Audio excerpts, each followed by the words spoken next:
you most frequently working? So are you working, do you have a home office? Are you at the kitchen table? Are you in the backyard? Are you in bed? Which is no shame if you work from bed. Okay, there's no shame at all because I have done it. So where do you most work? Where do you work from most frequently right now? And I'll just share that I have a desk set up that I had set up, before the pandemic, and I was working from here. And then, but it is in the living room. So oftentimes, if you've been with me, you see like people going in and out from behind me and my animals. But I have worked from bed several times too. So Shoshana says she has a home office and desk area. My dream is to have a home office someday. I did think about putting some curtains up behind me, but my living room's not big enough and it would be a mess.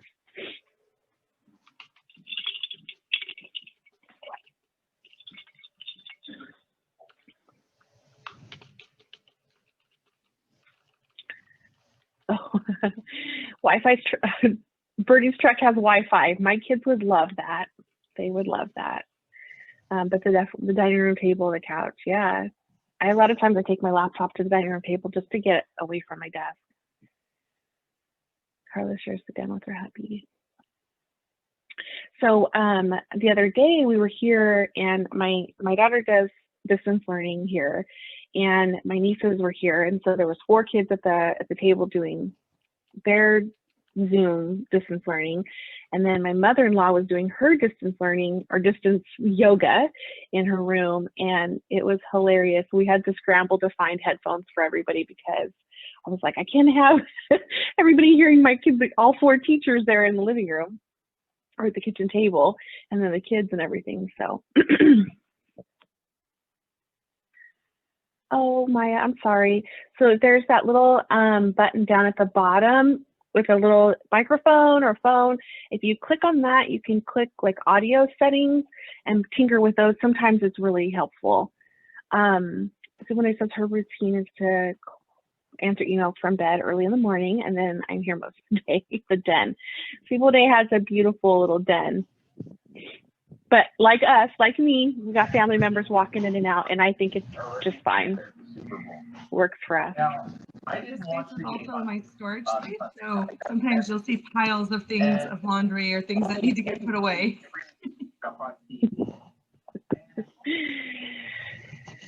I think that's awesome to see everybody's stuff and to be a part of people's like lives outside of work.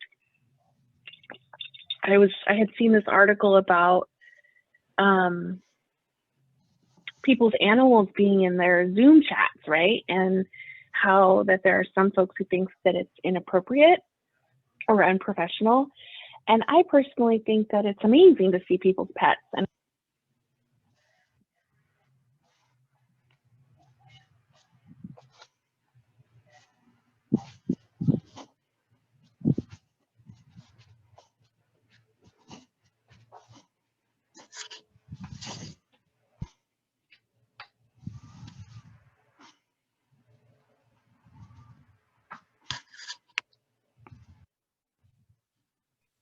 Can anyone else hear Tara? Tara, I'm not sure everyone is hearing you.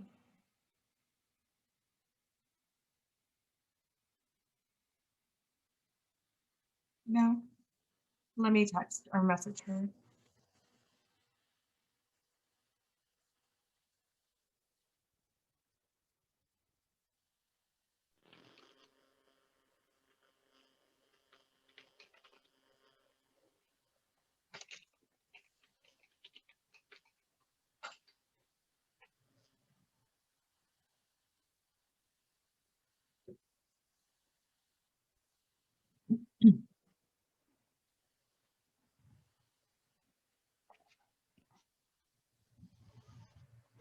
Well, she's troubleshooting that. Does anybody else often invite their pets into the Zooms? I know she was talking about how she likes, she thinks it's I think it's very normal. I don't have any pets, so when I see them, I get excited. It gives me energy. So does anybody else oftentimes have their cat or dog running behind them or on their lap? Oh, are you back, Tara? I'm back, sorry. It was probably, I joined on my phone because I noticed that I have a lot of audio issues with my computer and Zoom. And so I think when I clicked on it to see if I could kind of give some directions around the audio settings, and I think it kicked me out. So my apologies. Thank you for your flexibility. Okay, so let's go ahead and get started. Again, if you want to let us know if you're joining us, if you want to share in the chat, you know, where you work most frequently, if you're working away from the office. So it could be home, Birdie said her truck sometimes, kitchen table, backyard, in bed, which I think is where my daughter does most of her Zoom distance learning, to my not great happiness, but she's 17, so I can't do much.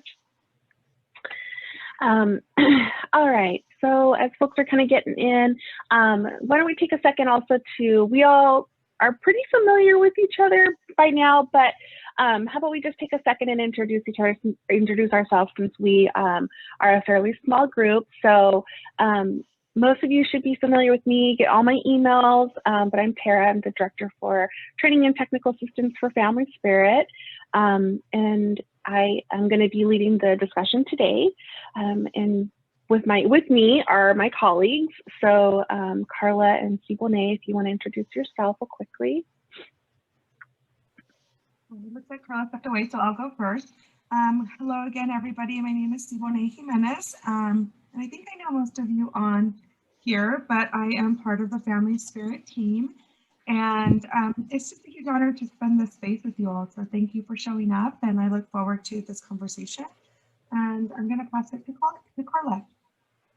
Hey, good morning, everyone. This is Carla from MDH, and I can hear you. I am talking about pets. I have a elderly little dog that has to go potty quite often. So sometimes I'll step away, but I can still hear through my cordless headphones. So it's really nice to be here with you on this cold morning. Awesome. Hey, thanks, Carla.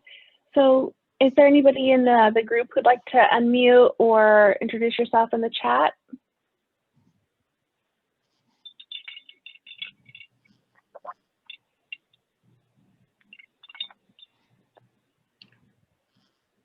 Bonjour, Nandana Maganitog, Venetians Nandishnakas. Minogiki Jeep. This is Birdie. Good morning. And I called you all my relations because we are all related. I work with the Family Spirit Program in Leech Lake, Band of Ojibwe. And I'm the program manager, although that's all I do is just manage. The staff are really good at managing themselves. So they're my co-workers. All right, that's it. Thanks, Birdie. Good morning and thank you. Serene, okay, thanks, Serene. All right, so we'll go ahead and get started. Unless there's anybody else who wants to introduce themselves, you can do it via audio, unmute yourself, or you can do it in the chat, either way, whatever works best for you. We'll give a second. Great. All right, so then I'm gonna move forward and let me see, I'm working on 2 computers. So this year I talked a little bit with my team about my commitment to learning how to do a land acknowledgement that is, you know, appropriate and respectful. And so this is, I think, my first time that I'm actually putting it into practice. So please bear with me as I kind of work through this process, and I appreciate, you know, your support. But I want to acknowledge that there, you know, have always been Indigenous people in the places that we currently call home, and those Indigenous folks will always inhabit these lands and continue to. So when I think about land acknowledgement, I don't want to just acknowledge ancestors, but also those folks who are here today. And it's important to understand the history that has brought, you know, myself and others to reside in this land, and also to seek an understanding of my place within that history, right, as a non-Native person. So for me, again, these land acknowledgements, I don't want them to be part past tense, but more in a historical context, taking into consideration that colonialism is still a current and ongoing process, and that this is my, part in building a mindfulness in our present participation in that. So my name is Tara. I am from the Sacramento Valley here in Northern California. In this land, oh, and I'm going to take a second just to put in the chat box. I know Steve Bonet always does this, is the link to, if you're interested in finding out the those who inhabit the land that you're on traditionally or indigenously. So this land is home here in Sacramento to the Nisnan and Miwok and Wailaki people.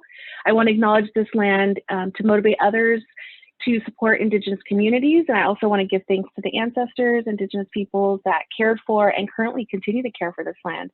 I hope that you all take a moment with me to reflect in this appreciation. And I invite you to share the land that you're on today. So if you want to use the link that's in the chat and identify that in local nations.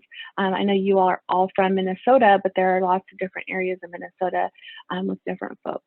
So if you want to take a moment, I'm going to give a second for those of you to chime in if you want to, either verbally or via chat.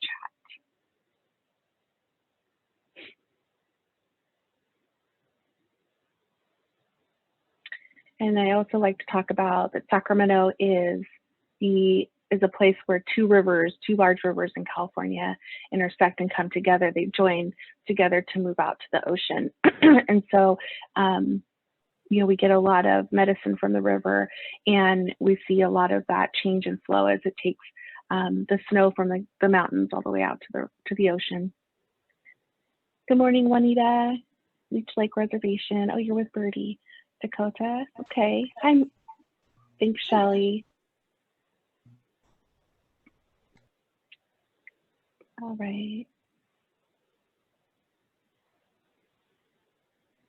Great, thank you, Carla. Awesome. Well, thinking about today and what we're going to be looking at, I want to acknowledge that this is the third session in our Building Resiliency series. So this is our last series for the Community of Practice, and we have several sessions going on where we'll be talking about using the trauma-informed approach to home visiting. We previously had scheduled to present today on the intersectionality between trauma and healthcare, because this is an important series. It's important in this series to discuss how trauma was and is still very much present in the health care services and the systems that we work in. But due to some scheduling stuff, we had to swap with the 26th. So we'll still have that presentation. It'll just be the Friday after that. This presentation today will briefly give some insight into the skills that are needed for home visitors to use a trauma-informed approach to home visiting in the upcoming sessions. So I'm going to kind of just really talk about those skills that we'll be going more into depth later on. And then we will also dig deeper into the standard quote unquote definition of trauma-informed care or a trauma-informed approach. And we're going to kind of unpack how that relates to home visiting. And then lastly, I'm going to ask that we engage in a group discussion about our role and our own way that we do this work in home visiting. And then this will be preparation for later on when we talk about boundaries and self-reflection and mindfulness. Before we move on, I just wanted to touch base and see if there are any comments or questions related to the last presentation. I believe that Steve Bonet did on the root causes or the root causes of violence and trauma. Any questions before we move on? Good morning. Hi, Chris and Hinatu. Thanks for joining us. Okay, great. So what are some of these, I hope I didn't cut anybody off. Okay, so when we read about trauma-informed care and home visiting separately, so when we talk about home visiting and then when we talk about trauma-informed care, there's a ton of skills listed, right? All kinds of different ones.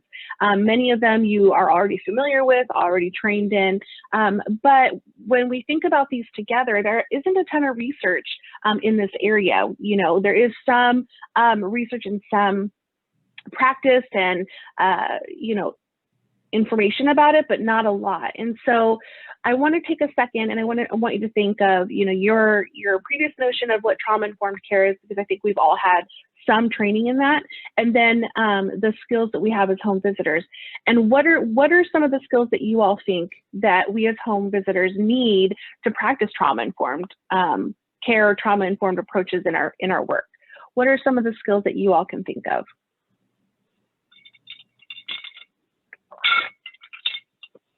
Excuse me, that was my coffee.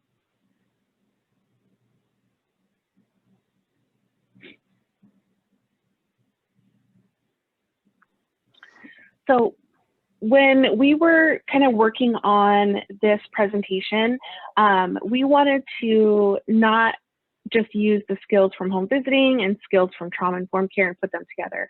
We really wanted to think critically about our experiences as in this work, but then also the feedback and the words that we've heard from you all and the needs that we've heard from you all. And so some of the skills that we kind of have determined that will be useful or needed to be in this do this work very well are very complex, right? And when we go into the next several sessions, we'll unpack these, or we'll process through these a little bit deeper. But today I just kind of want to list them out. And if there are things that you don't hear that you think that we should talk about, please let us know, because we can include those in upcoming sessions. So, definitely understanding what trauma-informed values are. That is a skill as a home visitors that we need to have this, larger concept of what is trauma-informed care and what are the values behind this approach. And when we present on that, we'll use things like talking about empathy, talking about being human-centered and managing or recognizing some contradictions, and then also using some of the teachings from the 7 grandfathers. The next skill that we want to highlight is, being mindful of ourselves and reflection, so that we can address implicit bias, recognize our own triggers, and then prevent secondary trauma, right? We also want to be cognizant and mindful of the language and the awareness of trauma that we have when we're talking about it in the home visit. Okay, thanks, Shoshana. I hope he feels better. Thanks for letting us know. The third skill that we want to focus on in later sessions are going to be the environment, right? Kind of developing or creating this safe environment. And when we think about the environment, we're not talking about just specifically the physical environment, right? This is related to emotional environment, the spiritual, the psychological environment. It's also related to how we put the client first and view safety from their perspective. And we also want to highlight, we will highlight the importance of safety planning and how we do that in the home visit. The next skill is this idea of human-centered approach. So what does that look like? How do we use that in home visits where we're involving the participant as primary in decision making, right? They're the number one who's in control. Looking a little bit deeper into the difference between empathy and sympathy, and then how our role relates to coaching, right? Some of you may have heard of like wellness coaches, or even thinking about sports coaches, right? How are we coaches in the home visiting role that we have?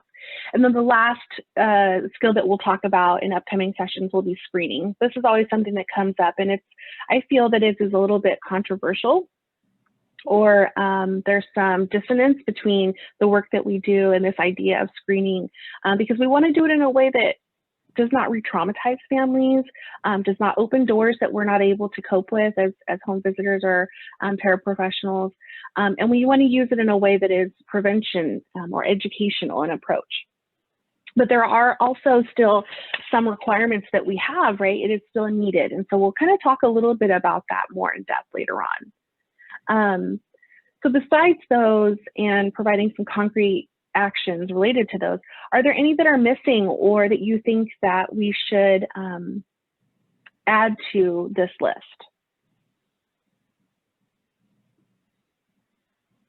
On this list, does it have anything to do with historical trauma as part of the traumas that happen and people don't even know sometimes they're suffering from it?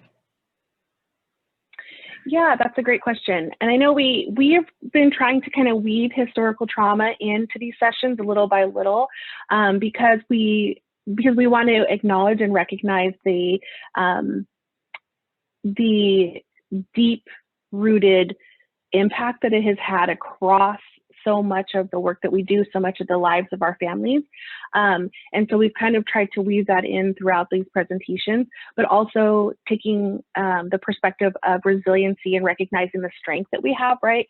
And so that the historic, sometimes, I think when we were talking about this presentation, or not this series in general, we really wanted to highlight historical trauma, but we did not want to stay there. We wanted to, we really wanted to focus on the resiliency and the strengths and the culture that, the survival that has happened, right? Like, we have survived, you all have survived. And that is really important. So hopefully, we will continue. And if there are things that we're missing or things that you feel we need to kind of explore more, please feel free to let us know or chime in too, because your perspective is very valuable to us. Maybe it's not so much as historical trauma as it is the epigenetics of things, because it's not just Indigenous people; it's people all over that have this. That's a great point. Thank you, Bertie. I know when we talk further, we're going to talk about healthcare in a future session, and then some of these skills. And so the epigenetics part will be very helpful to include in that. Thank you.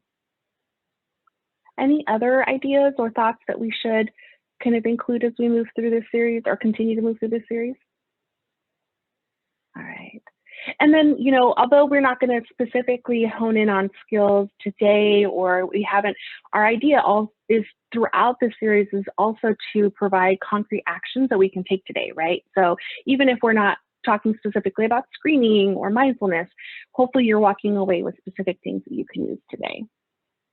Oh, and I apologize, I was a little bit behind on my slides.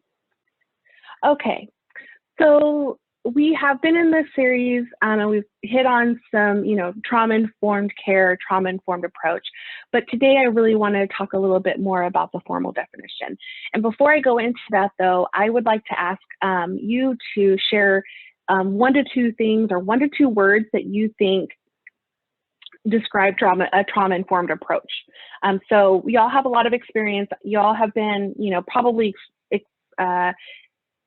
probably had trauma-informed care training in some form throughout your professional career as a home visitor. So with that in mind, what are the 1 or 2 words that you think describe this approach?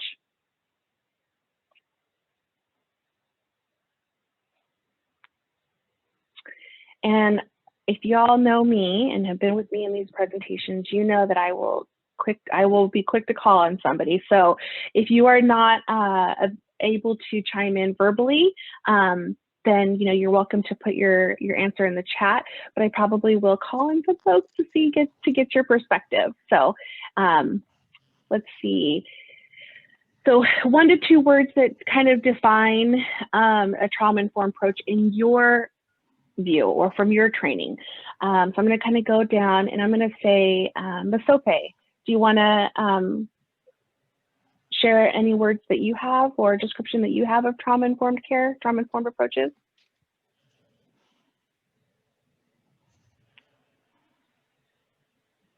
And Siboney said in the chat that understanding the impact versus intent, right? So Siboney, do you want to kind of share what you mean by that? So, I think you did a great job in kind of outlining those aspects of trauma-informed care. And one thing that came to mind was the concept and idea of understanding the impact that we have, regardless if our intent is to nurture, positive, or whatever. Like sometimes we ourselves can do harm when we're trying to do good. And so the trauma-informed approach, or the human-centered approach, really focuses on that self-reflection and that accountability piece. And so we can have the best intentions and still do something wrong, right? And still have a huge or negative impact on somebody else. And so I think that is something that as home visitors, we have to be cognizant of, right? And when we mess up, that accountability piece is really important, so that we're not continuing to do harm to those that we love, those that we care about, those who we want to succeed, when we're working with families. Yeah, great, thank you.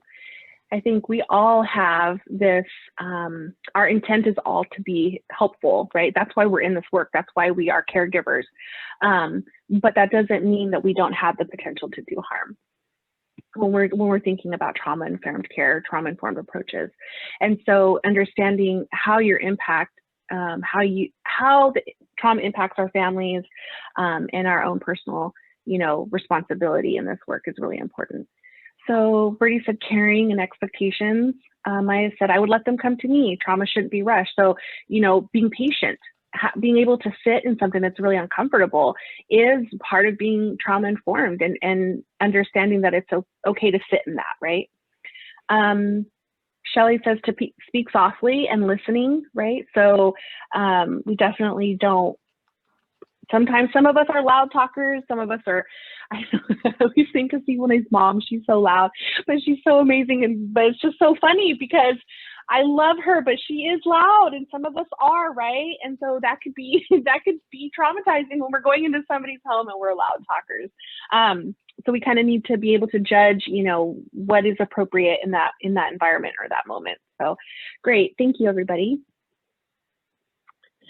So looking at the SAMHSA definition, I'm just going to read it out loud real quick, and then we'll look at it a little bit more. But so according to SAMHSA, trauma-informed program or approach is a program or organization or system that is trauma-informed, realizes the widespread impact of trauma, and understands the potential paths for recovery, recognizes the signs and symptoms of trauma in clients, in families, in staff, and others involved in the system, responds by fully integrating knowledge and trauma into policies, procedures, and practices, and seeks actively to resist re-traumatization.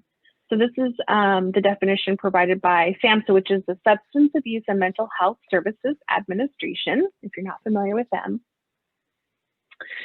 But so we think of, the impact of trauma, the signs of trauma, how we respond, and how we are going to be actively or cognitively resisting re-traumatization. So what are some of the symptoms and signs that you might see in home visits of trauma? What are some of the signs and symptoms? I think we've all can name off a few of them that we have experienced during the visits, but what are some from y'all?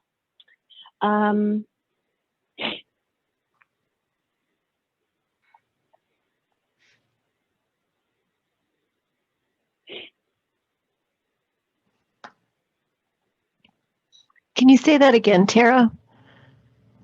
Sure. What are some of the impacts or signs that you might see of the signs of trauma that you might see in home visits? Well, rather than type it out, I'm just going to say it. For me, it was I understood it because I've been there too. So for me, it was like it just took a long time for people to trust me. Clients my participants that had experienced a lot of trust issues in the past or trauma issues in the past. It just took them a long time to trust me and the process and to feel comfortable with me, and just really to be very, sometimes people can be very reluctant to even accept any offers of referrals or help or assistance because people hadn't been there for them in the past. And so it was hard for them to believe that anybody would be for them in the future. Great, thank you. So I think we all know that to be able to do this work, we have to build relationships with the families that we're working with and with our community members, and that it's healthy to have some resistance to trust, right? That's healthy. That's normal. Somebody's coming into your house or into your life, and this is personal stuff. So of course, the ability to trust is sometimes a little bit, there's some resistance or it just takes time. But when we see trauma, there could be some significant challenges to that trust and significant pushback, right, on the ability to trust for families. So that's super common. Some other things that we might see were, when we have conversations or the decisions that families make to us may not seem rational, right? There might be the ability to be rational or make rational decisions could be impacted by either, historical trauma or even the ongoing things that are happening to them today or in their own childhood. We might also see, some emotional reactions like hypervigilance sometimes comes up, or the ability to regulate our emotions, right? So kind of having those really big ups and downs happens. There could be some psychological or cognitive reactions. So, folks who've experienced trauma have a hard time concentrating. Their thinking might take a little bit more time than we're used to, or that compared to somebody else, right? There might be some difficulty in making decisions, some tendencies to blame themselves or their others. So that's psychological or cognitive reactions. And then there may be some impacts that are related to behavior or physical, like pain or sleep or illness or substance use or even violence. And then beliefs might be impacted as well. So, there might be some changes or some difficulty with the sense of self, their others or their work or their family. There could be some challenges to relating to beliefs or systems, and then trust, right? We also know that trauma is really related to the fight, flight, or freeze reactions. And then I know for me, I have seen a lot of my families that have experienced trauma really have a tendency to have this like deep need to care for others, to the point where they're not able to take care of themselves appropriately, or they put off their care for themselves to take care of others. And I just want to be truly honest that for me, that's part of my trauma in growing up, right? Is my need to care for others, and I have had to work throughout my lifetime to recognize when it's a healthy care for others and when it's not a healthy care. Kind of going back to screening a little bit, I wanted to touch on this during this time as well. So part of recognizing the signs of trauma, this definition says that we see those signs, right? It's usually synchronous with screening. And again, we'll talk more about that later on, especially doing it safely in a trauma-focused way where we're not re-traumatizing people. But today I want to recognize that in our work, so many of our families have already experienced trauma in some sort of way. So as whole communities, they've been impacted by historical trauma, and they continue to show great strength and resilience every day. One thing I think is really important to frame a trauma-informed approach is the way that we not just assume that everybody has experienced trauma, but to embed this theory in our work where our interactions and our reflections with families are done in a way that supports all families, whether or not they've experienced trauma, or whether or not they've identified trauma or screened positive. So it's not that we want to just assume that, oh, you have been traumatized, but we want to treat everybody with this same perspective, that, the same approach, so that, if they have been traumatized or not, whether it's historical or it's current or it's in their childhood, that we are still approaching it in this way that is supportive and caring, and is clear about our impact and intent. When we talk about responding, to families and working with them, home visiting and supportive services really are a key to community and holistic response to trauma. So by doing this work, we are intrinsically, actively working to resist re-traumatization by supporting our families, right?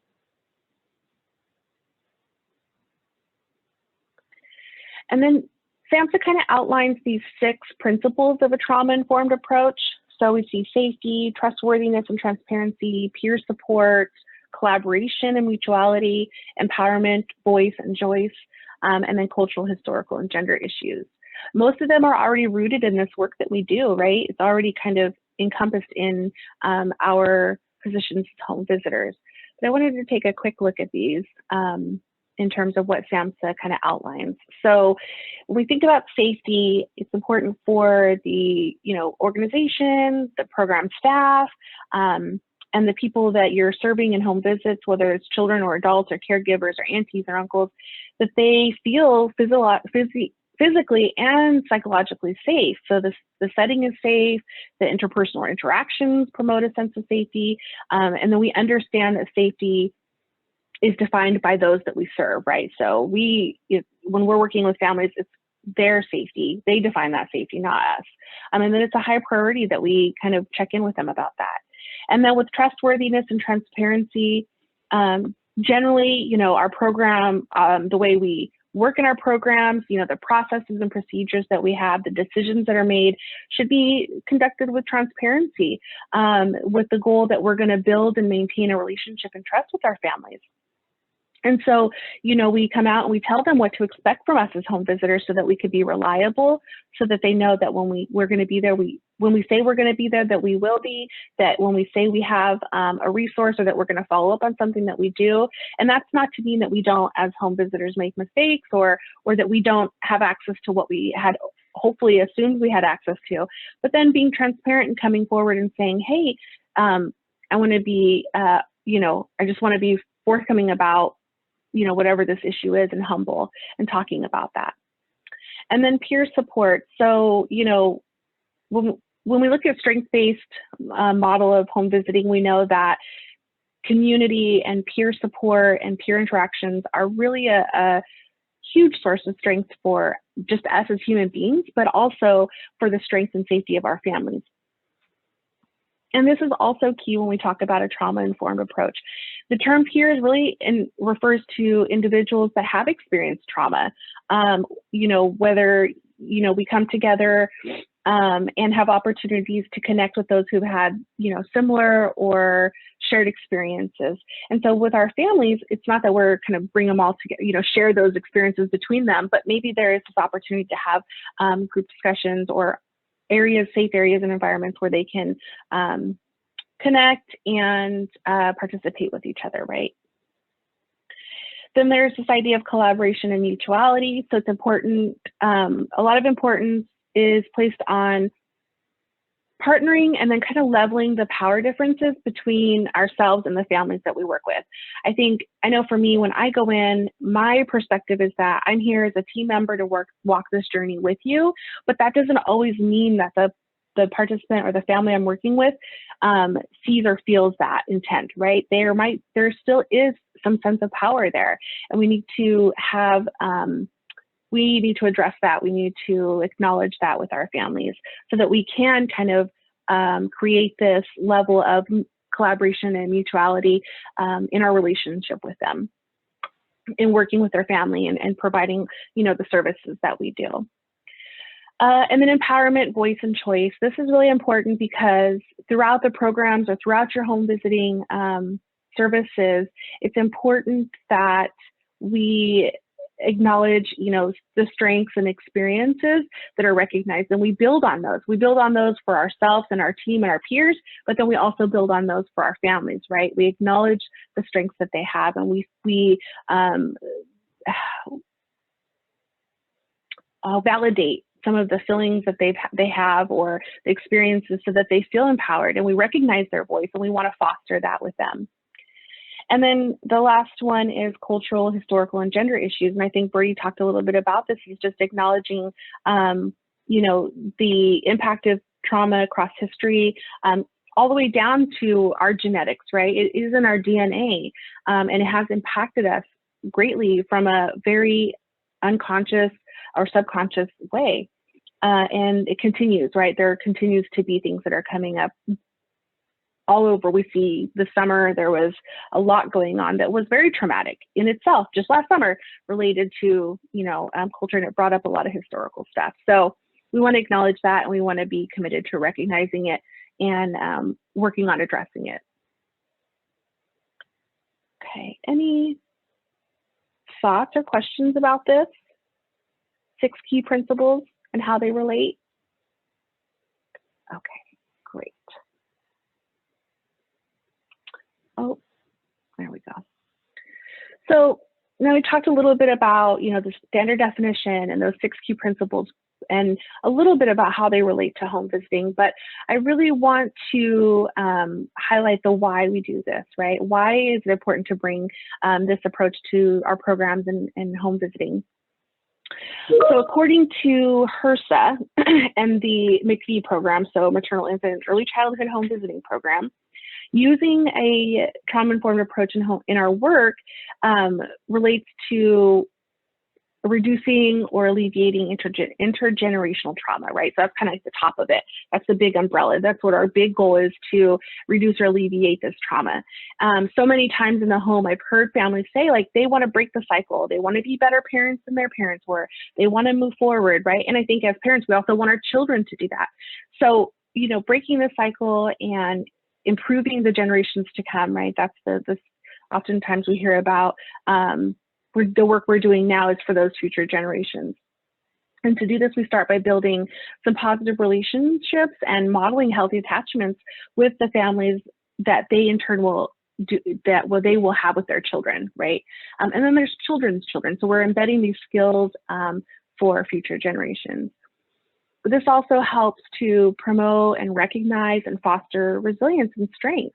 And then lastly, you know, this work is also important for us as community members, us as family members, neighbors, and professionals, because when we approach home visits in a trauma-informed way, we can reduce or prevent burnout, which in turn, right, also improves the retention and engagement of families so that we can continue this work.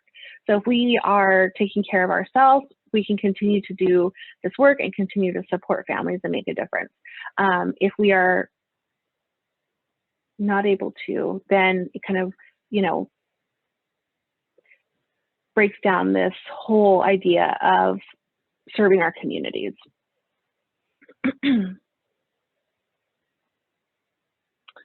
Okay, so what do we need to do this, right? So thinking more about yourself and your peers as home visitors or your staff, how can you be cared for and supported in a way that to remain in this work, right? To be able to do this day after day, year after year. Some of us have been in this work for 30 years.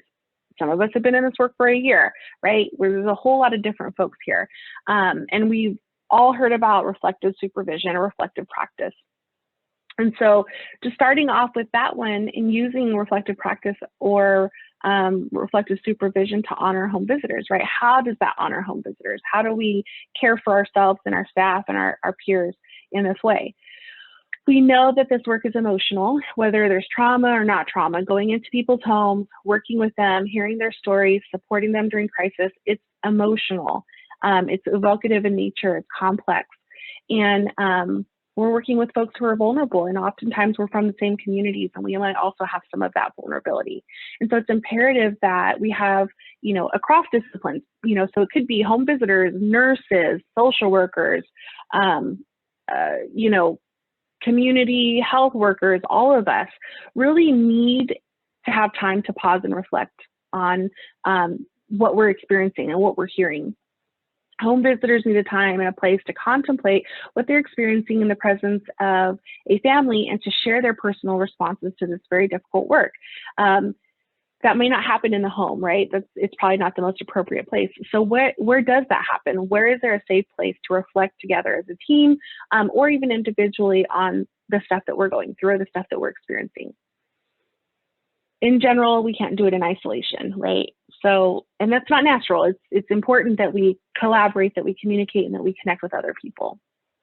So as home visitors, we need and are entitled to some support and insight that comes with discussing with each other what we've observed, what we think, what feelings we have experienced, and then how, you know, how we did this work, right? How did it go? What could we have done better? What did we do really well? So that doing so in the context of a safe and trusting professional relationship with our supervisors and our teams may help us feel, you know, accompanied as we go forth and we continue to do this work. So when we're going in the home, you know, although we're going into the home individually, we still know and we still feel a part of that team, and we still have that safe place to process. Our own life experiences also influence how we work with families. So with community health workers, community health representatives, home visitors, we know that family spirit particularly really encourages that this work is done by those who are part of the community, those who know the language, that know the traditions and practices, that know the people, that have, you know, use the same resources and services. Family spirit is built for that. But what that means is that we might also have experienced some of the not so great things that our families have experienced. And so, you know, that really influences how we do this work. And since trauma is so common, we may have had our own personal experiences with, family violence, victimization, or other types of trauma. And while this can lead to empathy, right, we can connect with the families on that. We know how, we can understand some of those feelings or emotions or reactions or impacts that they experience. It also calls for attention, right, to how it impacts our effectiveness to be with families and to walk the journey with them, right? So where's that boundary at? It can help if we emotionally prepare ourselves before we have difficult discussions about trauma with families, or when we know that they're experiencing a crisis, to kind of be prepared and centered when we walk into the house, or when we are having a meeting with them, or just when we know that there's a lot going on, either with ourselves or with our family. So vicarious trauma, we all probably have heard that. So secondary trauma, I think there's secondary traumatic stress, secondary trauma, vicarious trauma. All of this is kind of how does the work that we do in listening to these stories and being in crisis with families impact our ability to regulate our own emotions and walk in our own personal lives, right? It's a process of change. So it happens because we care about other people who have been hurt or impacted, and we feel committed or responsible to help them. Over time, the process can lead to changes in our own psychological, physical, and spiritual well-being, right? And we've all seen that. We've all seen that in folks that we've worked with. We've all seen that maybe even in ourselves, where we just kind of the ability to separate ourselves from what our family is experiencing becomes more and more difficult. And it's important to recognize that and to prevent that as much as possible. It's not always possible to prevent it, but even just being mindful and aware. So to honor and to care for you all, or us as home visitors, a trauma-informed program should be committed to providing the space for reflection and consultation, right? We keep saying it over and over again, but it really is one of the key things for this, this idea. And there should be an environment of team spirit. I think when we were talking about this presentation, Carla mentioned Birdie's program and how you guys are very committed to coming together and building a team around each other to support you through some of the things that you've experienced in your community as home visitors. And that is key, right? We all need to be able to come together with our teammates and our peers within our program. There should be, that also gives us the opportunity to collaborate around, resources, things that we have in our community and lessons learned. It also highlights the strengths that we have and then those challenges. So I know that if this is something I struggle with, my teammate might be stronger in that area, and I can lean on them and vice versa. Then you probably have heard me talk a little bit about this as well. So supervision is really important. So that's kind of outside of this idea of reflective practice, but also having a supervisor who's a buffer, who is there to kind of support you and advocate for you as a home visitor and be a buffer between kind of the admin stuff, right? And the work that you're doing and the work that you're kind of how you're interacting and how you're working within the services that you provide. Then lastly, we know that flexibility is important. So I kind of hits home for me because it was really important in my program as a supervisor. We're part of this community. We have our own families that we care for, and the caregiving that we do in the home with home visitors, or as home visitors, often parallels the work that we do in our own families. And that's why we're in this. That's why we're doing this work. But we need the space and time to care for that and to do what we need to do. And so that flexibility is really key. I think, to me, the biggest things that relate to burnout are often kind of like this expectation that you need to be there from 9 to 5, and you have to take a half-hour lunch, and you have to clock in, and there's enough stress and enough stuff going on throughout our days that we, worrying about these little sometimes these things that are very stringent creates more stress for us. And so flexibility is really key. Being supportive is really key. We don't, I know that sometimes this isn't always possible, particularly if you work in like some clinics, but you don't have this option, right? And so And I want to acknowledge that that's not always the case. We don't always have the space and the availability to be flexible, but I think it's still really important, and it's still possible to incorporate this theory and model into process that your program has, right? It just takes a little bit of creativity. So here we have reflective practice, team spirit and collaboration, supervision, flexibility, right? These are things that we need to honor a home visitor in their role. So besides these, what is one way that you all feel supported or honored in your program? So what are some examples of ways that you can be supported to prevent burnout? Any thoughts?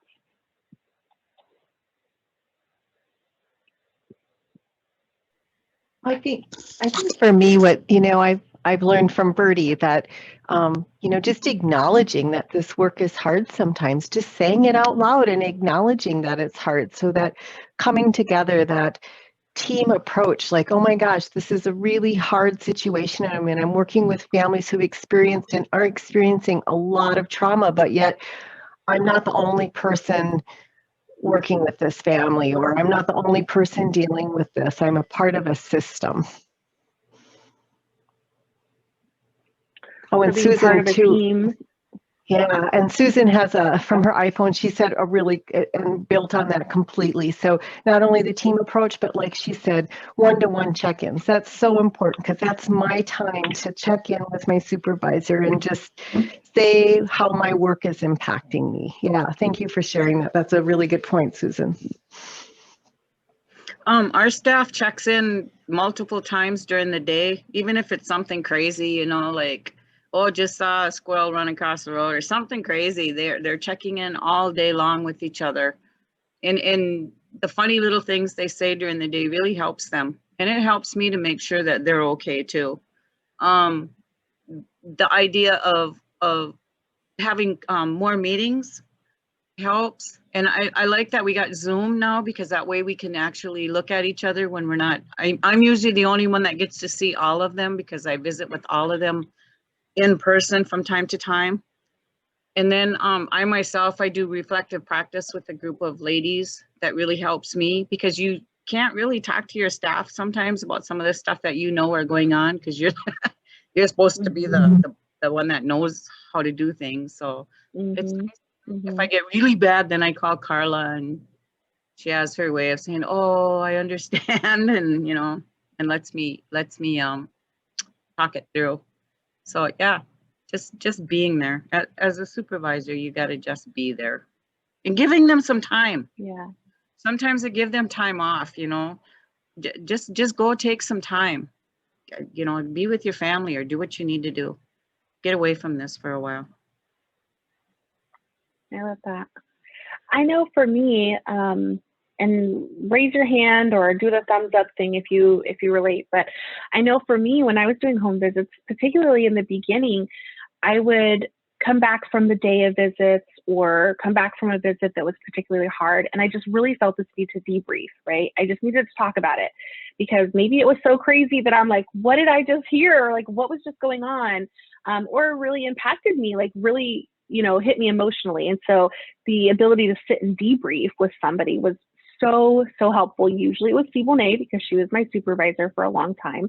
And then in turn, when I was a supervisor, right, I was talking before we opened up the meeting about, how important it was for me to have my door open for debrief when somebody came back from a visit, and be available to them in that moment, because that's my job as a supervisor, and that's what I want to do. But then of course there were times where I needed to close my door and I wasn't available, and kind of finding that balance was really important for me as a supervisor. But I know as a home visitor, just being able to debrief after those hard visits was really helpful. Kathy says reflective practice, times with the county partner is helpful, and they're a great source of support and information. Awesome. Yeah, that reflective practice doesn't always have to be, there's a lot of different ways to do it. So some folks bring in a contractor, somebody who's outside of the org that can kind of facilitate that. Some folks, come together, like you guys have your county programs that do it together. And then others do it within their team too. So I think it's that opportunity is what's important to sit and reflect and debrief. Any other thoughts before we move on? Okay, so next, I am gonna kind of talk a little, well, before I talk about our role as a home visitor, right? Not necessarily our job description, but our role or our scope of practice, or, you know, the stuff that we do. So I'm not gonna answer this question. What I'm gonna take a moment is to put us into breakout rooms, and there's 15 of us, so maybe we can go into 3 breakout rooms. And as a group, so hopefully y'all are able to chime in either and unmute, but then share kind of what you would describe your role as a home visitor. So how would you describe your role as a home visitor? And then pick a speaker or somebody who's going to represent you all. And then when we come back to the larger group, we'll share our reflections. So any questions or concerns? So we're going to identify your role as a home visitor in groups, and then whoever's a speaker for your group will present that when you come back to the larger group. If you are on board and you want to give a thumbs up, that would be helpful. Use the little reaction buttons. I think if you're on your phone, it still has it there. Thanks, Shelly. Thanks, Siboney. Okay. So I'm just going to do a random breakout room really quickly. Thanks, Kathy. Let's see how we did. So thinking about defining our role, right? So how do we identify that role? So we have 3 groups, it looks like, and I'm just going to go per group and see if you can share how you identify or kind of some of the things that you came up with. So in our first room, we had, it looks like it was Shelly and Ruby and Birdie and Janine, and then somebody with a 320 number, which I'm not sure who that is. But would you guys like to start us off and share kind of how you describe your role as a home visitor, or the home visitor role? I can jump in and speak for group 1. We had a lot of kindred answers. So just to kind of put them all together. For one, emotional support, being a resource guide, and knowing what referrals to make and what resources our families need, support, emotional support, and a teacher, educator, and knowing the curriculum and being able to personalize that for each individual case. Great, thanks, Janine. So what I heard was that as a home visitor, our role is to provide emotional support, to kind of be a walking resource guide, right? So knowing kind of the resources that are available, and then the resources that might be needed. We are part educator, and then part of it, our role is knowing the curriculum and then how we can deliver it in our own way, right? Great, thank you. All right, so in room number 2, we had Maya, Kathy, Juanita, and Carla. Does anybody from your room want to chime in and describe your conversation or what your description of our role is? Well, our group was so awesome and they were so wonderful to share. And Juanita had such a unique perspective coming from her role. So I don't mean to put you on the spot, but Juanita, would you feel comfortable sharing kind of what we came up with or some of the things we talked about? Oh, sure. My role is a little different. I work at the Oshka Manadu Center. It's a drug and alcohol treatment facility located in the Bemidji area. And some of the things that we had in common as a group was a supportive role and roles as educators. And I'm trying to take a trauma-informed approach into everything that we do, and also using sort of like motivational ear interviewing skills and drawing out the strengths of the individuals that we see.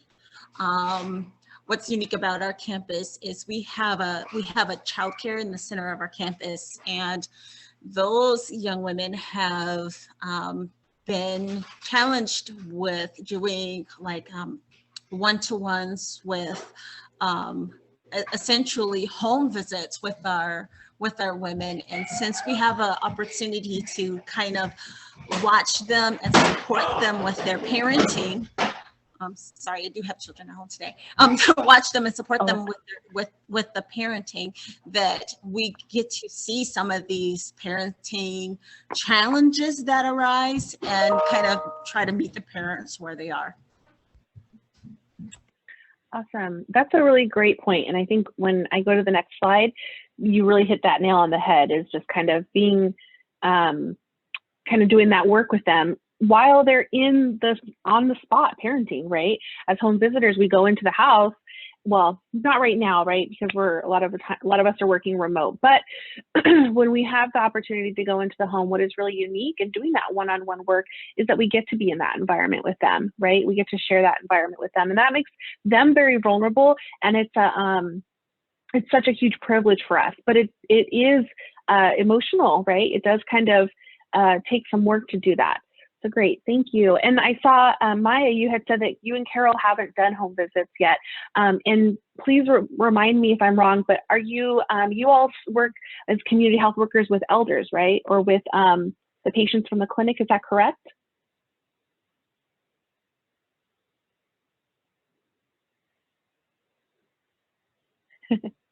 Got it, okay. And so, you know, I think, it's very relational, right? Even if you haven't done quote unquote a home visit with a family, you're still, you know, working closely with those elders and patients from the clinic and providing, oftentimes you're probably providing more like extended health care, right? Specifically around vitals and management of whatever condition that you're supposed to work with them on, whether it's diabetes or, you know, hypertension and that kind of stuff. But we're still exposed, right? We're still working with them and we still hear stories and we still are there to emotionally support them. And that's not always talked about in terms of community health work. Great, thank you. So then in room 3, we had Susan, Hanatu, Sibone, and Alexis. How about from your group? Can you share a little bit about your discussion?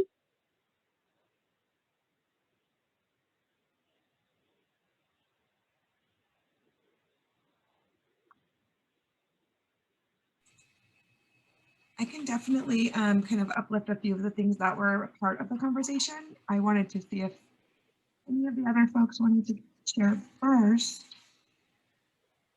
But okay, well, I could definitely, you know, some of the things, you know, we had a great conversation also, and some of the things that were mentioned and then we talked a little bit about is, you know, Susan talked a little bit about having dual roles, right? And, you know, so for some, you know, I know that there are supervisors and there are folks that kind of are, you know, in that supervisor role and sometimes also have a caseload or are helping home visitors work with families and kind of mentor in that way. And so sometimes those dual roles can be difficult, but at the same time, rewarding.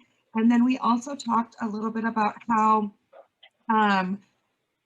you know, home visitors are often, you know, also navigating current issues and current things. So right now, you know, with COVID, as well as with, you know, systemic racism, like those are 2 things that over the last year, home visitors have had to kind of answer questions about or navigate resources for, in addition to delivering the curriculum. And so sometimes, you know, that piece of it comes into play as well.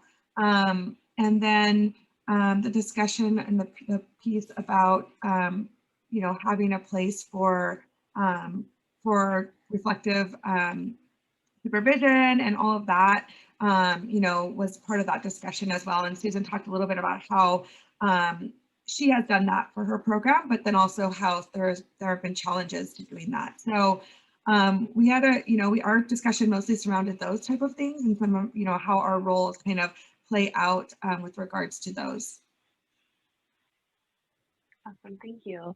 And that kind of prompts me to think or explore a little bit our role as kind of sometimes sort of a first responder, right? How you said we have other roles. And so particularly right now during the pandemic. So prior to the pandemic, and that was last few years, I was working on my public health degree.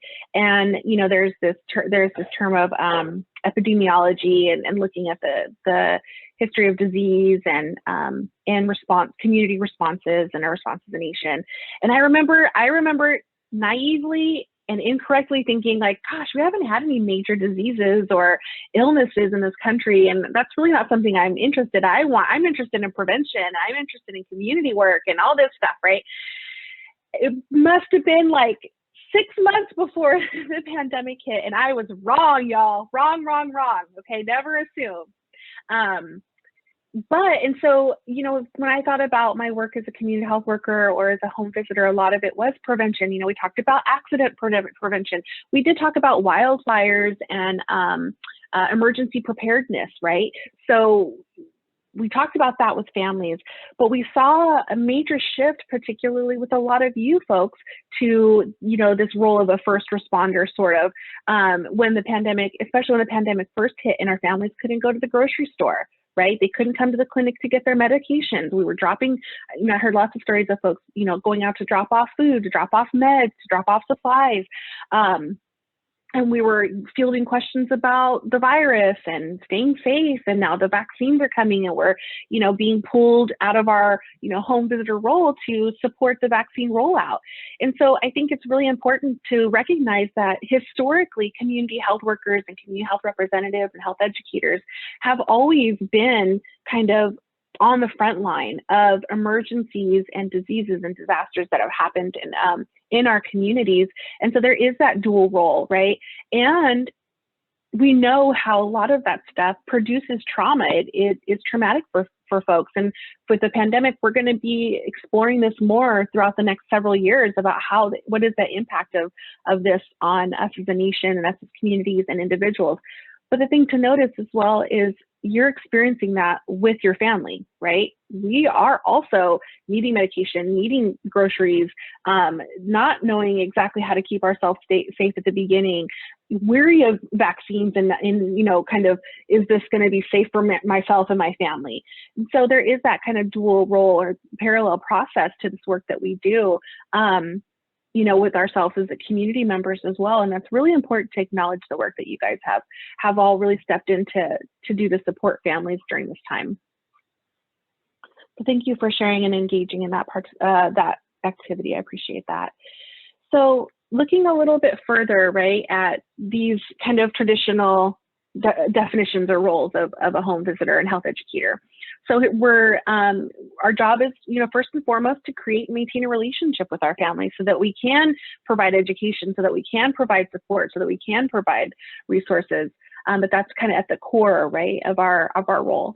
And then we often highlight and bring a strength-based perspective, building on the parent's role as their first and most important relationships. So somebody had mentioned, you know, really acknowledging and drawing out the strengths of the family and validating those.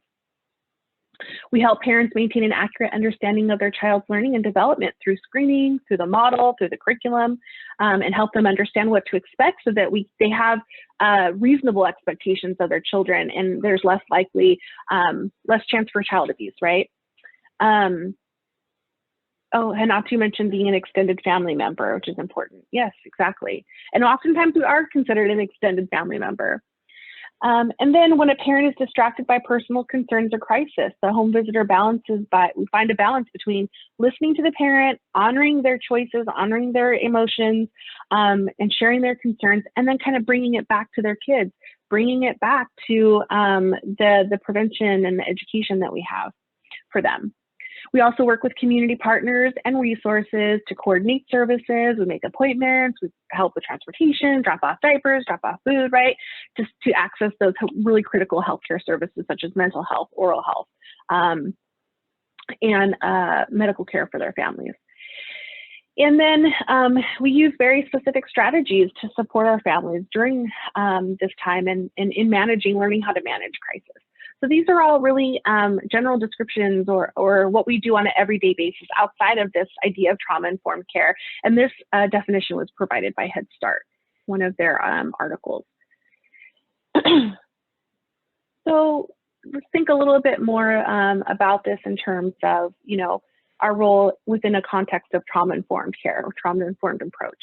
And so one thing I want to acknowledge is that in this presentation, I purposely did not want to dive too much into home visitor boundaries, right? When we think of our role, we think of boundaries, a lot of times they're very synonymous. But I didn't want to go there because one, you guys are all trained and you have knowledge, knowledge and boundaries in general, and then for your personal self. And then two, because we're going to go into that more in depth later in a different session. But when we talk about our role, we talk about stepping outside of our role, right? We know that there are times when it's needed. We know that there are times when we do have to kind of be a family member, or we have to find a balance, right? There are times when we can't just power through a lesson or the material because there might be a crisis, or for some other reason the caregiver isn't able to focus and be present for that part of our visit. And so part of a trauma-informed approach is really finding a balance, like I said, between our boundaries, our role as a home visitor, the needs of the family, and then fidelity to the model. And if you have ever tried to walk across a creek by stepping on the stones, or one of those little balance beams at the, at the park, you'll understand that finding balance is not always easy, and it takes practice. So practicing mindfulness, practicing reflection, and centering ourselves really is a key to bringing things back into balance. And taking into consideration what we're doing in this home visit, how we're interacting with the family. But sometimes we feel torn between building trust in our relationship, right, with the caregiver, and our scope of work, or what we're told is part of our job description.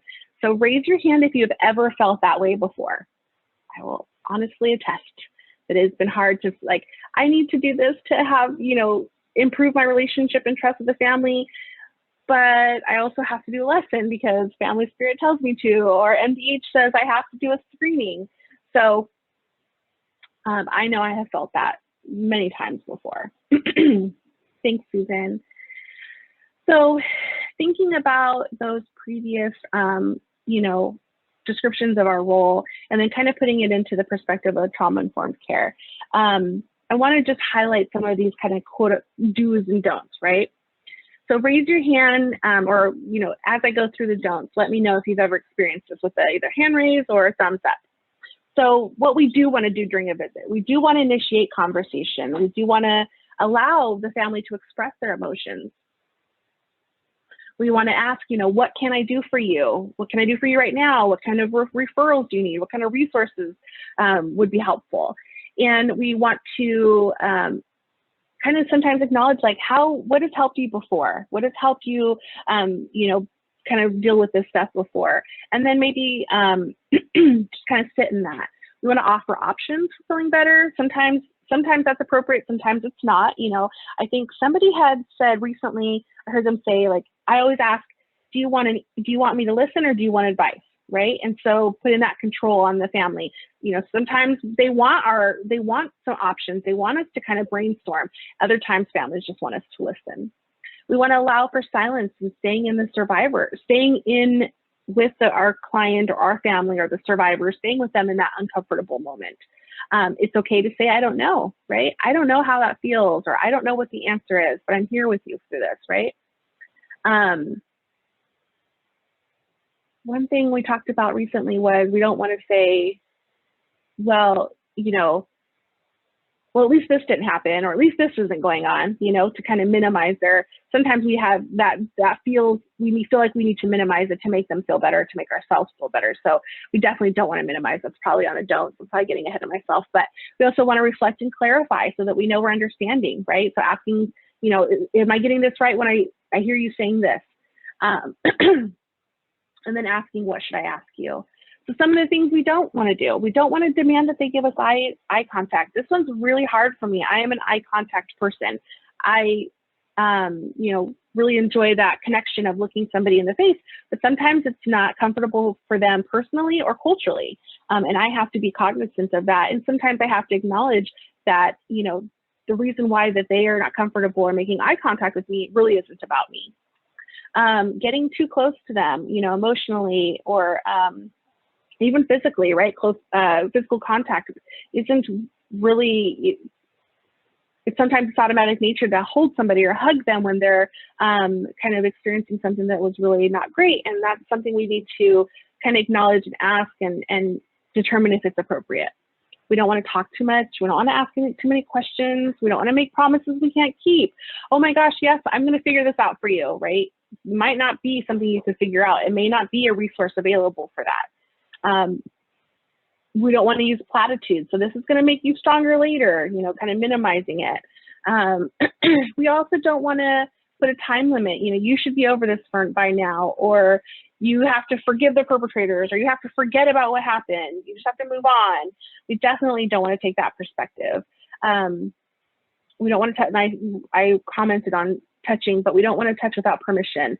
We don't want to talk about our own trauma. We're keeping the focus on the survivor. Sometimes in home visits, as a home visitor, we have a lot of experience, we have a lot of knowledge, and we want to share that in attempt to, you know, help them feel better or help them learn something, and share our experiences. But oftentimes it's not appropriate. It's not the right time to do that.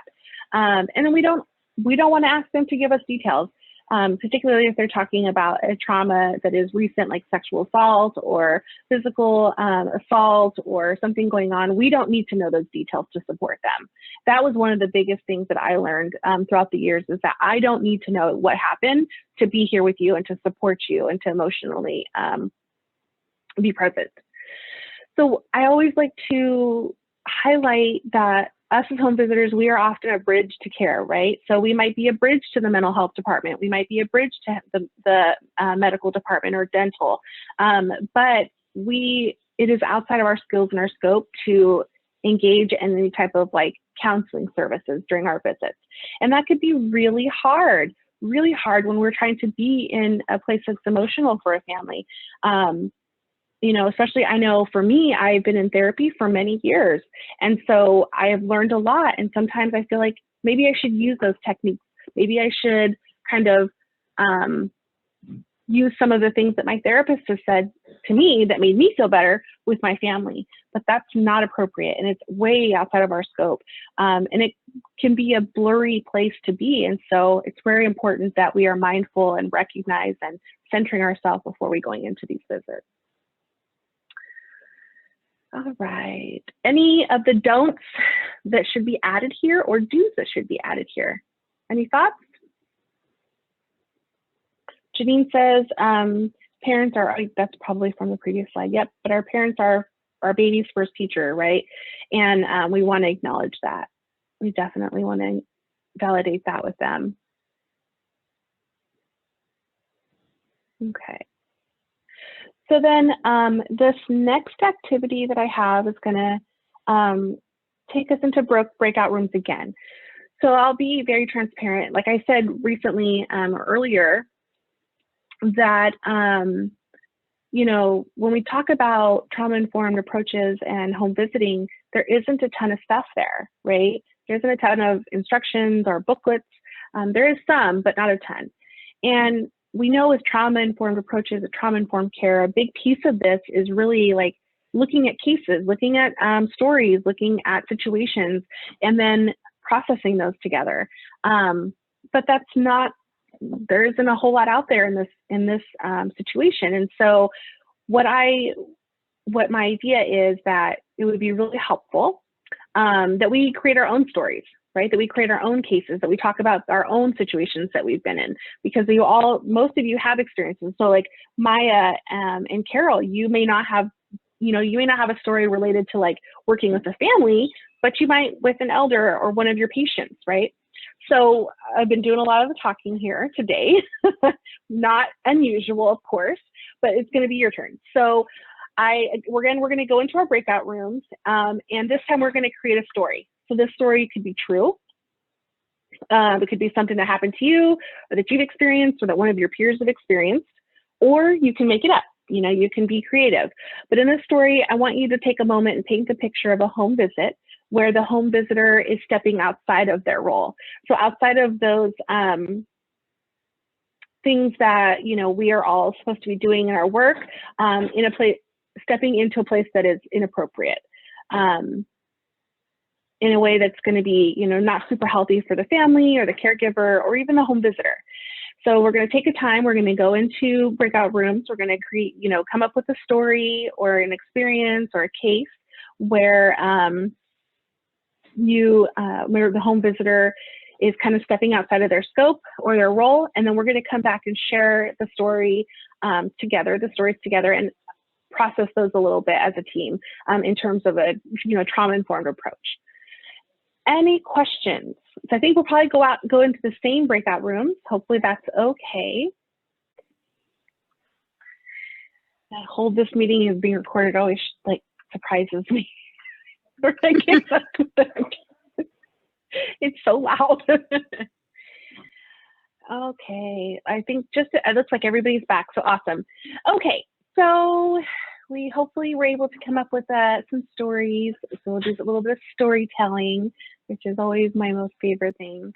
And I always have a ton of stories, but I want to hear your stories. So I think we were going to think of a story where, a home visit, and then the home visitor was maybe stepping outside of their role in a way that wouldn't be helpful, right? Or not healthy. So let's start with our third group this time. So Simone, I think that was the group that it was you, Alexis, Emily, Hanatu, and Susan. So does somebody from that group want to share a scenario or story that you guys were able to come up with? Hanatu or Susan, any input? I actually lost connection for most of the time, so I apologize, but I'll be delighted to hear what they came up with. Thank you. You and me both. Awesome. Okay. How about Emily or Susan or Simone? Yeah, this is Emily here. Sorry about that. I didn't know if somebody else was going to go or not. So I think there's always that little bit of pause there. But we had a couple scenarios, and I had come in late to the Zoom meeting, so I wasn't too sure about what we were breaking out about, but I had a scenario where, like feeling guilty about saying no to clients and their families when they ask for things that, you're not supposed to be doing, like say giving a ride to, and things like that. And then there was another situation that was shared by one of the gals in our group. And maybe she'd be better to talk on that one, but yeah, I'm not sure if I got that really right or not, but that's kind of what I've got there. So definitely this idea of, you were working with a family, you're in the home, or maybe you're not in the home exactly, but you're working with a family and they have needs, particularly like concrete needs, right? Diapers or gas or transportation or whatnot. And as a home visitor feeling guilty because we can't give them that, right? We don't have access to a resource for that, or or there's just it's not available, right? So yeah. Can anybody relate? I know I can. Yeah, we can. Group 2 kind of talked about something similar where you would have like a client with their own levels of trauma and maybe not having like a parent who is like emotionally available, and they misinterpret the work that you're doing and they're wanting you to step into that role, asking you to babysit, to borrow money from you. And if a person who's doing this work, because we all come in doing this work for various reasons, and sometimes it's because of our own levels of trauma. Sometimes we're dealing with them and sometimes they're left unchecked. And if we find ourselves in these positions where someone is validating us and seeing our value and we're needing to be needed, it would be really easy to step outside the professional role and our professional boundaries and meet some of these needs and try to rescue our clients from themselves or from their situations where we should be trying to empower them. I love that. Thank you. So you mentioned a few different types of needs, right? So concrete needs, we have emotional needs, and then we have, you know, like service needs, right? Like, oh, I need somebody to babysit or whatnot. And then this idea that, you know, we come into this work with our own perspective, our own stuff, right? And if that stuff is the need to be needed, and it's related to, and we don't acknowledge that, and you know, that kind of goes like we don't work on that, then the tendency is that either one, we end up giving in and doing things that we are outside of our scope, or two, we feel very guilty. We carry around this guilt that you all know guilt is very challenging to hold on to. So first off, I want to recognize that we all work in very low resource communities, low resource programs. There's never not enough money. There's never enough, you know, resources. And so we function in that environment. And so we often, more times than not, don't have the resources to provide a family or can't meet the needs that they have. And they're legitimate needs. They're not, you know, because they did something wrong or because, you know, they're bad people. These are legitimate human needs that they have, but we can't fulfill those. And so, you know, what it would look like to step outside of our scope is providing them out of our own pocket, promising things that we can't give them or that aren't there, or, you know, carrying this guilt and kind of embodying that in a way that really is toxic for you as a person. And so what are some of the ways that we can mitigate this? Because this is a huge issue. Whenever we work with home visitors, so often we hear like, well, we don't have the resources to even give them. So what are we supposed to do? How are we supposed to do this work? And there's a lot of people that leave this work because that very thing, because we function in a low resource environment. So how can we take a trauma-informed approach to this issue in a way that is healthy for the family, but also healthy for us?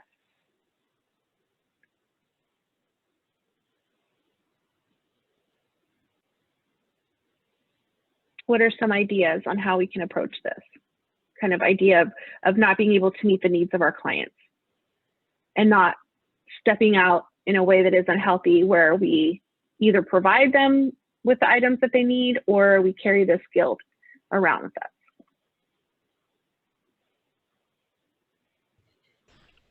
us? Maybe it's mindset, where we have to constantly remind ourselves about what we can control versus what we cannot. Mm-hmm. The other thing kind too of is that reiteration, coming back to that. Go ahead, sorry, Bertie. the other thing is too, if you don't know whether or not you can or can't do something, call your supervisor, call the person that is the manager. And thankfully, the staff that I work with, they're pretty good at calling me and saying, can we do this or can we not do this? And the other thing is asking, well, when we first got started and I start asking the staff, what is it that you are so interested in? What do you want to learn more about? And Emily took on the breastfeeding consulting. She went and got training. She's licensed breastfeeding consultant. And it's really quite sad because of working on a reservation and having, like you said, very low resources. And a lot of times people get hired into a position that they're not trained for. So we took the approach to get trained in different things so that we can kind of help here and there. We have a suicide prevention specialist. We have a breastfeeding consultant. We're working on domestic abuse prevention. We work closely with the police or the social services units and stuff, plus do what we have to do. And then we figure out a way to work it in with our curriculum, you know, so that we're not stepping outside of what we're supposed to be doing. But if you don't know what you're not, you know, like say, can I transport so-and-so to their grandmother's house or something like that, and stop at the store and whatnot. And I tell them no on some things and yes on some things. It just depends on the situation so that they're not feeling guilty. And if they do feel guilty, to dump it on me so that they don't have to worry about it anymore. Yep. I'm glad you mentioned dump it on me, because I think that that's a tactic I took all the time too. You just tell them it's my fault as your supervisor. I don't know if that's the best way, but it is definitely something I did. So a couple I just things want to you say, I mentioned, think Bernie, that is, are- Oh, sorry. oh, I'm sorry. I just wanted to reiterate that, and such a great message. That was always like the story that Juanita shared from our group. It was just such a, you know, even though sometimes, like you said, that guilt, like I want to do this or I want to help or whatever, but you know, you always could say our home visiting model or program doesn't allow that. It doesn't allow for us to babysit, or it doesn't allow for us to, you know, we have to have these professional boundaries our program requires. And that was just, you know, and almost always clients got that and they always respected that. But that was always a way to fall back and to say, to ease that guilt, if you will, because it was a, you know, our programs do have professional boundaries built in. And so it is a way to frame that. So we aren't feeling guilty about not being able to meet, you know, certain client needs, like Bertie said. So she can, you know, you can take that brunt, the home visitor doesn't have to carry that around. Yeah, and this is Emily Yeah. again.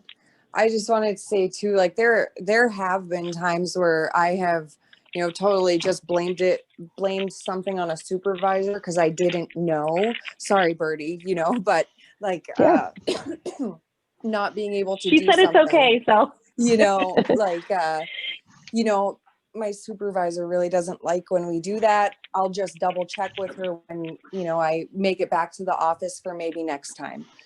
And then that gives me a little bit of leeway there where I'm like, I could get in a lot of trouble, but I'm not sure what our policy is here on this. So I don't want to risk it. So, and they're usually really understanding about that. So. And then, Yeah. oh, that's awesome. There's some things in the chat too, Tara, for other comments too to follow up on. Yeah. So Susan said definitely teaching skills for problem solving and decision making and persistence, and then emphasizing safety. So I want to kind of go back a little bit and use kind of what you were saying and then relate this back to our key principles, right? So one of the things that we can do, you know, and as much as possible, is to be transparent and to be honest upfront. I know that for me, that meant at the beginning of the program saying, you know, when we welcome folks in and we enroll them, saying, unfortunately, we cannot provide transportation. I cannot take you anywhere. Sometimes we have bus passes, sometimes we don't. When we do have bus passes and I can support you with that, I will definitely do that with you. I will provide those. You know, so being clear on what the capacity or what your program does have, or the resources that you do have. And sometimes it changes, right? And sometimes in the moment we don't know, and that's okay. But being upfront in the beginning of the program and saying, this is what we can do and this is what we can't do. We don't we don't have the resources to provide diapers to you all month, every month, but we can do, you know, once a month you can get one set of diapers from us, so you can rely on that. But that way, you know, we're being honest and transparent right up front, and they know what to expect from us. And then the thing with this idea of guilt is that, number one, I like how Emily said, Juanita said, we just need to know we'll be confident and clear in what we have the control over, and kind of reiterate that and come back to that. And sometimes it just means that we have a conversation with our teammate or our supervisor where we say, hey, it's okay. It's okay that you don't have control over that. It's okay that this is what's going on. Just even acknowledging it and processing it with somebody is super helpful. But then also, you know, falling back on our program.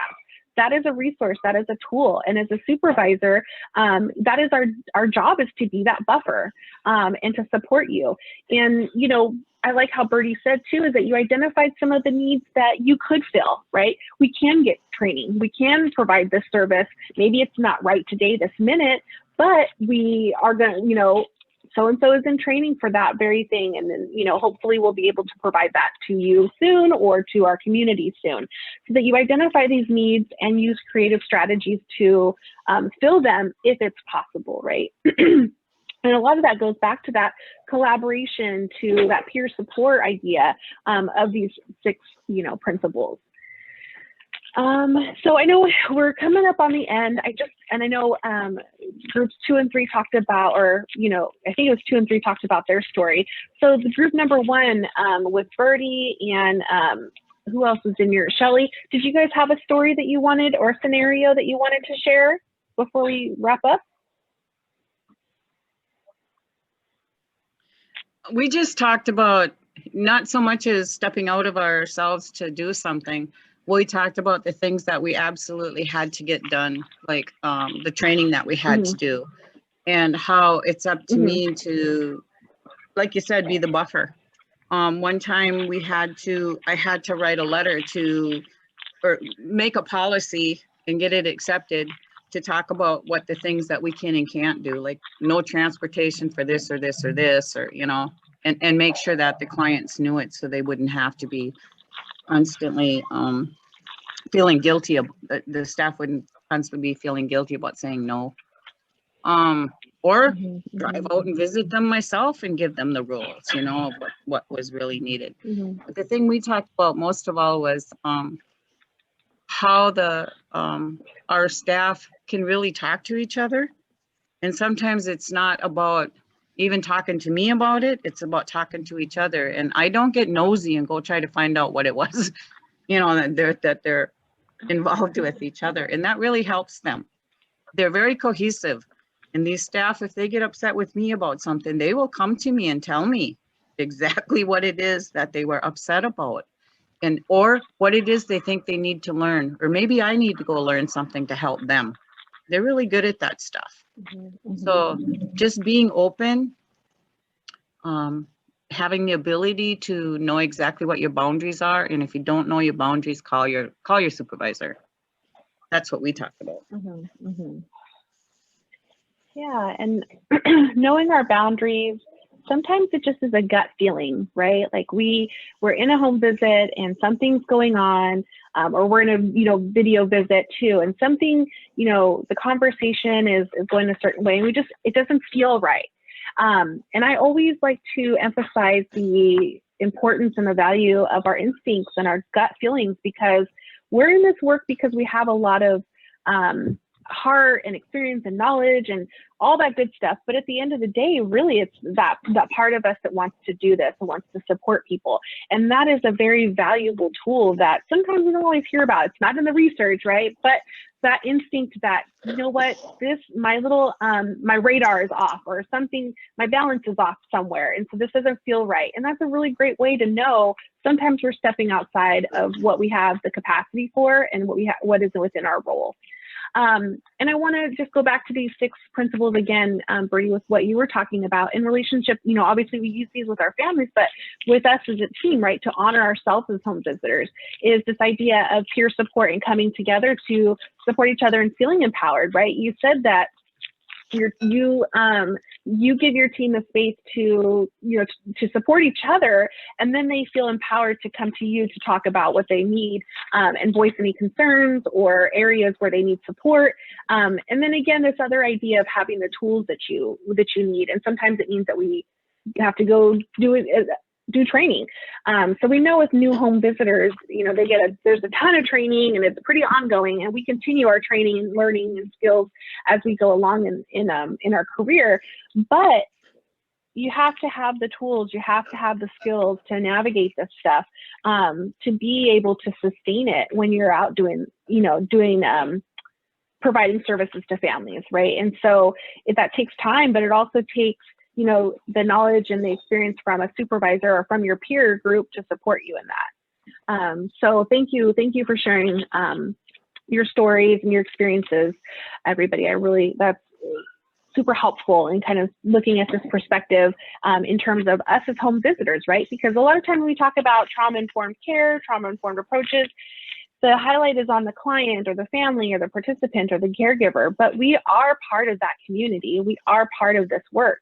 And to sustain, we also have to take a trauma-informed approach to ourselves too. So thank you.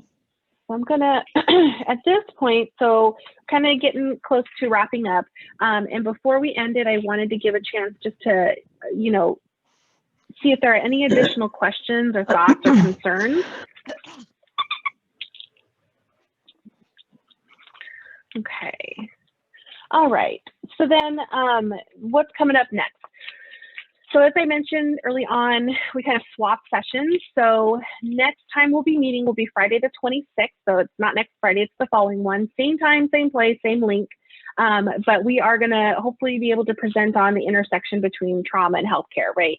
And touch a little bit on that historical piece. And then how systemically it still is continuously happening, right? We're still experiencing a lot of struggles, and how can we manage that and cope with that to support our families? And then last but not least, I just wanted to share this quote. So, you know, you can only understand people if you feel them in yourself. And so, you know, as much as we talk about our role and our experiences, our guilt and that kind of stuff, really at the end of the day, we do this because we feel, we have empathy and we connect with our families. And that is, you know, at the end of the day, it's invaluable to providing the services that we do. And then last but not least, these are some of the resources that I used for this presentation. So if you have, you know, additional questions or you'd like to look into some of this stuff further, then we'll be sending out these slides, and you can definitely hit up some of these resources for, you know, any further training or reading, or if you're bored one night, anything like that. Oh, I see Janine said, be transparent in mistakes to learn from families. That's really great. Thank you. And then big watch from Susan. So thank you, Susan. And thank you everybody for joining us. We really appreciate it. Have a wonderful rest of today's Friday. So have a great weekend. Happy Valentine's Day to all of you. And please continue to stay safe and healthy. And we'll see you guys in a couple weeks. Thank you. Thank you all so much. Thank you so much. Goodbye, everyone. Thank you. Thank you. Bye, everybody. Have a great weekend, everyone.